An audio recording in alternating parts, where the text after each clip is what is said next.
Sir, the fate of our backbenchers is that we always get to speak in a depleted house. Anyway, thank you very much for the opportunity, sir. The President and the office of the President is greatly respected by all of us. It's a position beyond politics. It's an office which does not need to bother about Facebook likes, retweets, mood of the nation surveys by friendly TV channels, TRP ratings.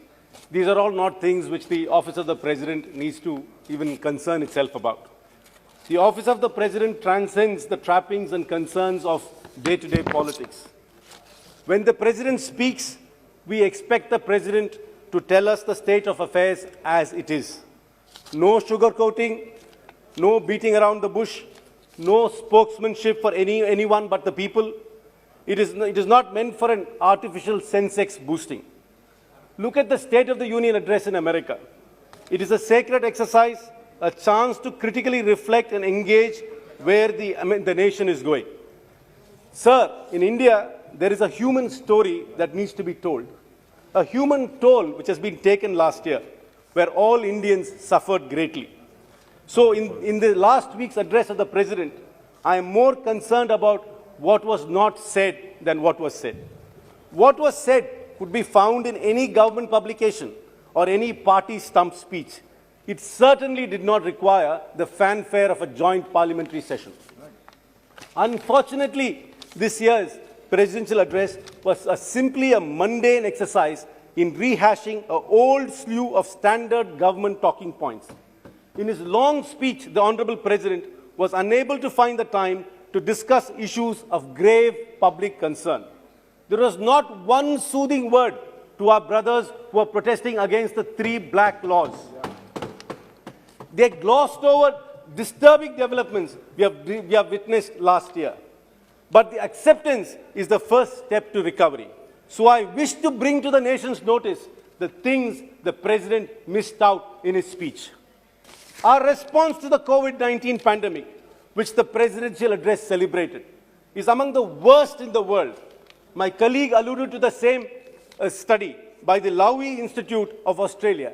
We are ranked 86th out of 98 countries surveyed. I hope the government will respond to this survey findings. A government which responds to celebrities' tweets must definitely respond to this finding, which says that we are 86th out of 98. No, please, I'm not yielding. Please sit down. I'm not yielding. Please sit down. Please respond to the statistic. You respond to tweets. This government gives the Ministry of External Affairs issues a statement to a tweet by a pop star. But there is a respected institute which ranks India as 86th out of 98, and you don't want to respond. A record economic stimulus was mentioned. Grand numbers were thrown about. The reality is that nothing of the package has reached anybody who's apparently the intended beneficiary. While big numbers are touted, the fact is nobody really knows what the accurate numbers are. It's all gobbledygook. Inequality is rising sharply.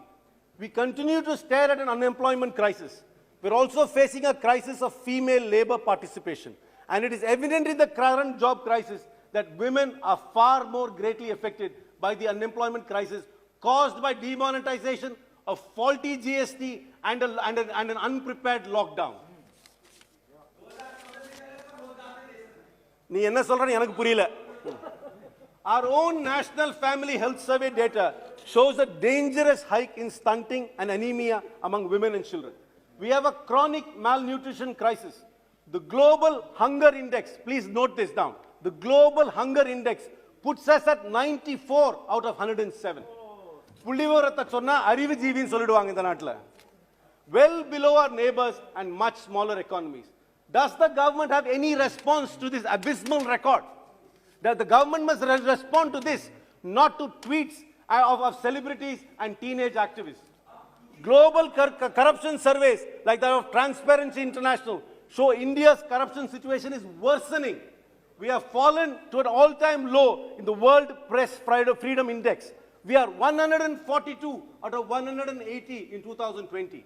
The human rights watchdogs have raised alarms about the state of this country. particularly the brutality with which protesters are attacked and the lockdown was enforced. We have become the world's capital of internet shutdowns. So don't talk about a digital economy when you're shutting down the internet the most than any other country in the world. A true address would have mentioned this. A true presidential address would have mentioned this. It would have done justice to the awesome responsibility that office holds. The failure to recognize the reality of what is happening is a great disappointment. We have to accept the truth and hope this government will accept the truth, address the issues which really matter, and not artificial international conspiracies which you are conjuring up in your imagination. Thank you very much.